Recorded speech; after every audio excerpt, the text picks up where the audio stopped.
امریکی کانگریس میں انسانی حقوق کی خلاف ورزیوں کے الزامات پر پاکستانی حکام پر پابندیوں کا بل متعارف کروا دیا گیا۔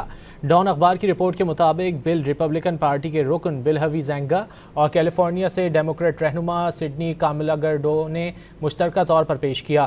بل میں پاکستان میں آزاد اور منصفانہ انتخابات کے لیے حمایت کو اجاگر کرتے ہوئے جمہوری اداروں اور انسانی حقوق کے تحفظ پر زور دیا گیا ہے۔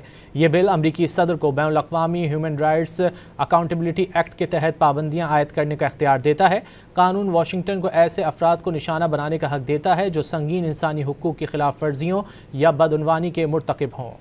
امریکی کانگریس میں انسانی حقوق کی خلاف ورزیوں کے الزامات پر پاکستانی حکام پر پابندیوں کا بل متعارف کروا دیا گیا۔ ڈان اخبار کی رپورٹ کے مطابق بل ریپبلکن پارٹی کے رکن بلہوی زینگا اور کیلیفورنیا سے ڈیموکریٹ رہنما سڈنی کاملاگرڈو نے مشترکہ طور پر پیش کیا۔ بل میں پاکستان میں آزاد اور منصفانہ انتخابات کے لیے حمایت کو اجاگر کرتے ہوئے جمہوری اداروں اور انسانی حقوق کے تحفظ پر زور دیا گیا ہے۔ یہ بل امریکی صدر کو بین الاقوامی ہیومن رائٹس اکاؤنٹیبلٹی ایکٹ کے تحت پابندیاں عائد کرنے کا اختیار دیتا ہے۔ قانون واشنگٹن کو ایسے افراد کو نشانہ بنانے کا حق دیتا ہے جو سنگین انسانی حقوق کی خلاف ورزیوں یا بدعنوانی کے مرتکب ہوں۔